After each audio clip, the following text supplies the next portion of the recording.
Somebody asks, did they fire Matt yet? Matt responded, let me check with HR and I'll get back to you. We are at the 9th inning of Matt Walsh being at the Daily Wire. Today he had a bit of a crash out on Twitter. If you're new here, my name is Jake Day. If you want to get an idea of where I stand socially and politically, you could consider me like a blonde Matt Walsh who thinks Avatar 2 was actually a good movie, and I am not beholden to my boss or YouTube because I'm independently wealthy outside of all of those things. So I'm going to give you the opinions Matt Walsh would give you and will probably give you once he is freed from his lamp. We're going to start here, and this was something that my dad sent to me today. This is where the ball started to roll. What we want is for someone to unashamedly and single-mindedly advocate for Americans and Americans only. We want someone to say, you know, the only thing I care about is helping Americans. The only people I care about in the world are Americans. And we don't want to just hear that, but we want to see the action taken as well. You know, I've seen some people on social media say, hey, it's America first, but not America only. I disagree. I think it is America only. It's like I said months ago, I consider myself an American chauvinist. America first, America only. I'm an American chauvinist. I don't care about it. This is the only thing I care about. America should be the only thing you care about, especially as a leader of the country. If you've seen any of my other videos, and if you've been paying attention to what's been going on the right, you already know that the discussion that has been happening is whether or not we should be supporting Israel and letting AIPAC continue in the United States. Matt Walsh recording this and posting this onto his Twitter right now is no accident. Sorry, Elon. Here is somebody writing a response to what Matt said in that earlier video. He says the equivalent of defund the police movement. It's retarded and I don't support it. She's saying that America only is the same as defund the police. As if defund foreign nations would be the same as defund the police. The critics of my America only position are really giving the game away. America only is equivalent to defund the police. Why? Because this person genuinely believes that we are obligated to be the policemen of the globe. There is more. Check out this video from yesterday. Colin Rugg reports, just in, man accused of throwing coins and shouting F for the Jews at Dave Portnoy outside a Mississippi pizza shop has been charged, according to TMZ. 20-year-old Patrick McClintock has been arrested and charged with disturbing the peace. Sergeant Brandon Lovelady says, every person has the right to feel safe and respected in our community. Offensive words alone are protected, but when behavior disrupts a public event or risks violence, the Starkville Police Department will take steps to help maintain safety and security. So this guy's been arrested and charged with a crime, with disturbing the peace is the crime, for yelling F the Jews at Dave Portnoy when Portnoy was, I guess, in town doing one of his pizza review things. And this guy came up and yelled at him. Here's the video of the incident. Watch. Hey, the Jews! Dave Portnoy. Not cool. Why you come in the camera, buddy? Why you come here? Oh my gosh.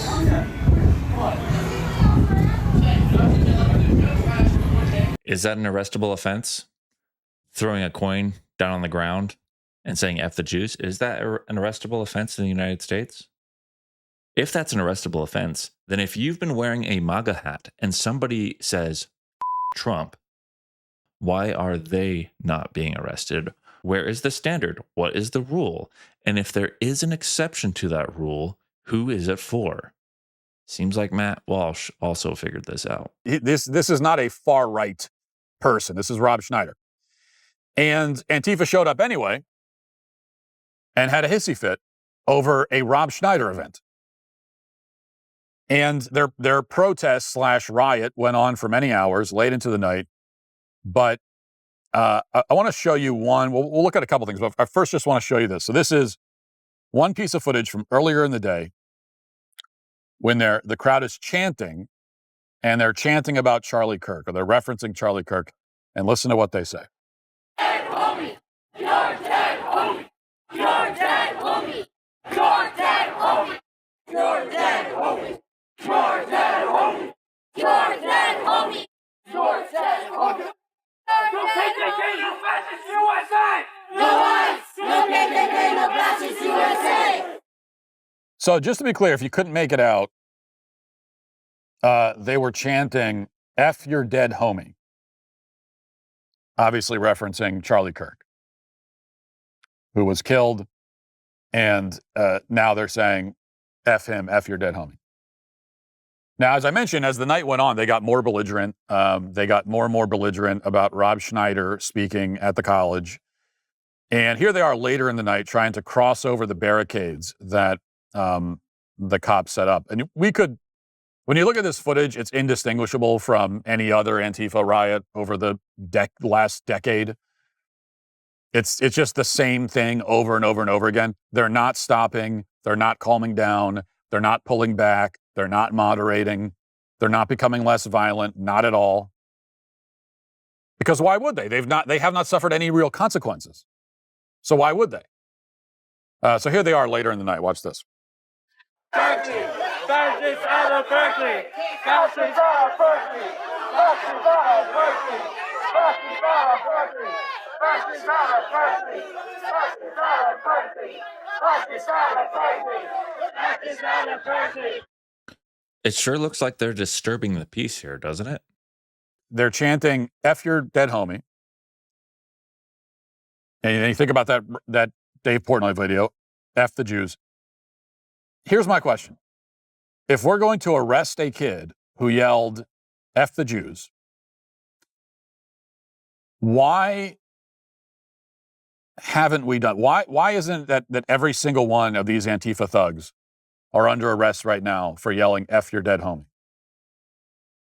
Why aren't all of them under arrest right now? We know. How could it possibly be justified to arrest the former, the guy who said F the Jews, and not the latter? The whole crowd of people yelling F your dead homie after Charlie Kirk was just assassinated. Especially if the pretense is disturbing the peace. Well, who disturbed the peace more between those two incidents? Can anyone possibly argue that the Portnoy guy disturbed the peace, but these thugs did not? Can anyone make that argument? They cannot. And this is the problem. As far as I know, there were maybe a couple of arrests at Berkeley last night. Maybe. There certainly were not mass arrests. They weren't showing up with a bus and just throwing everybody in handcuffs and chains and throwing them into the bus and taking them to jail. They didn't do that. They never do that.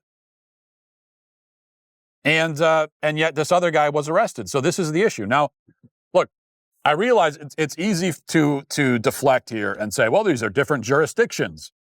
Yeah, I understand that. Okay, I know how the law works. I understand these are different jurisdictions. But you're hiding from the point that I'm trying to make here. The point is that across the country, as we have seen on like a national scale, the law is not evenly applied. That's the point. These leftist scumbags are still, even now under this administration, they are still given a pass. They are still treated with kid gloves. They are still given carte blanche. And we're all sick of it. It's not just that we're sick of it. It can't continue this way. Everything breaks down when you've got a certain group and you look at it and say, well, they can do whatever they want, basically. The rules don't apply to them. We're going to apply the rules as strictly as we can to all these people over here, but not them.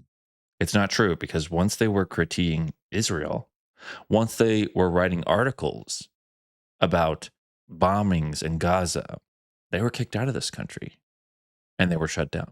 You cannot have a society that way. Certainly not a civilized one. You know, with the F the Jews guy, whatever his name was, what happened is that the authorities decided that they objected to his behavior so much that they would find something to charge him with. Is it even going to stick? Is a disturbing the peace charge going to stick? I don't know. You could argue it's like it's kind of thin gruel here. I mean, he shouted the thing, but it was over in 2 seconds. How much was the peace disturbed? I don't know. But it doesn't matter. Like, they just said, okay, we have these laws on the books, and we find that behavior so objectionable, we're just not going to tolerate it. And so if you do that, we're going to find something to charge you with. We're going to look in the books and, we're going to find it in there. And these laws are on the books, and we're going to try to apply them. Maybe you beat it in court, but hey, good luck. And at the very least, you're going to have to do that. At the very least, you're going to get arrested. You're going to get your mugshot taken. Your mugshot's going to be out in the public, and you're going to end up in court, and you're going to have to fight it in court. So at the very least, this is going to be a major inconvenience for you. So at a minimum, that will be the penalty. So that's the attitude with somebody like this. That's my question. Why isn't this attitude ever applied to these leftist thugs? Seems like you already know. Matt is being very strategic in the way he's asking these questions because he knows Ben's going to watch this. And so as long as he's making it about the leftists and why the leftists get special privileges, he's going to be able to get away with the point that he's actually making here. Plausible deniability. And it doesn't do any good to say, well, this is Berkeley, it's different. No, it doesn't matter where it happens. It doesn't matter where it happens. It's the same story, okay? Everywhere, and we all know it. So why aren't we looking for anything and everything to charge these people with every time they gather together and start behaving this way? Why aren't we saying, I'm going to look for anything I can possibly charge you with, every single thing? Maybe it'll stick, maybe it won't. Maybe some of it will stick, but we're going to charge you with everything. I mean, disturbing the peace could be thrown at all of them. Every single protest, you could charge all of them with it every time. You could hit them with a lot more than that, but certainly at least that, and yet it never is. So this is the double standard. This is the two-tiered justice system. This is the problem. I mean, you could make an argument, a reasonable argument, for not charging any of the people that we talked about, not charging the Portnoy guy, and even not charging the leftists. You could make that argument. I mean, you could make a just like absolutist sort of free speech argument, and you could do that. You could also make a reasonable argument for charging all of them. But you cannot make a reasonable argument for charging only the Portnoy guy, but not these leftists. You can't make that argument, and yet this is what happens. This is the dynamic that nobody can defend. Nobody can rationalize it. Nobody can explain it. Well, we can explain it, but nobody can defend it, certainly. And yet this is it. Let's continue with this same idiot, Sloan. A couple of days ago, I sat down with my friend Daniel to talk about the white nationalist cabal in our party, including Tucker Carlson. She put a comment there as if she didn't know they're the same person. Megan, Matt Walsh, and others. We won't let them define the conservative movement. Hold on a second. Well, look, Megyn Kelly is not. This is not American a surprise. flag She said from 2016 on. Put aside the smear against me for a moment. Megyn Kelly is part of a white nationalist cabal. Have you completely lost your mind? Even most leftists wouldn't be crazy enough to call Megyn Kelly a white nationalist. This is madness. Of course it is. Now, following this post, he has said some other things. Earlier today, he wrote, I am America only in the same sort of sense that I am my family only. My first priority is my family. I will never put any other family above my own.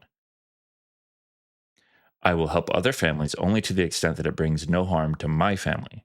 There will never be a time when the interests of another family will come before my own. If I had to choose between rescuing 1,000 strangers from my fire or just one of my children, I will choose my child without hesitation. Our leaders are not our parents, and we are not their children, but the same general principle should apply. They should prioritize their people, Americans, above all other people on earth. They should concern themselves with other nations only to the degree that it benefits Americans.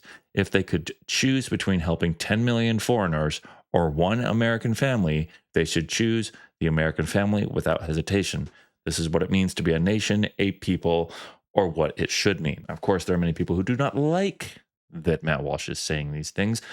But why? Why do they not like that Matt Walsh is saying these things? Because they know it is in the context of America versus Israeli interests. And so now that Matt is saying all these things, he is talking as if he does not care if he is fired. He is starting to say more and more things because he is now creating a narrative that he was fired by the Daily Wire because he was saying America only. This is the same thing that Candace Owens did. She started saying Christ is King, Christ is King. These are titles for parts of a story. You know, when you're reading a story and then you get to like part two, right? Part two, the beginning of things, right? Or part 3, a mystery is solved. There'll usually be a title. So in Matt's mind, this next phase, this next part of his story is titled America Only. He will repeat this phrase multiple times. I think he's got about 30 days left, and then he's done with the Daily Wire. Either he's going to walk away or the Daily Wire is going to get rid of him. I think he wants the Daily Wire to get rid of him. I think he'll get a better send-off package if he does. Somebody asks, did they fire Matt yet?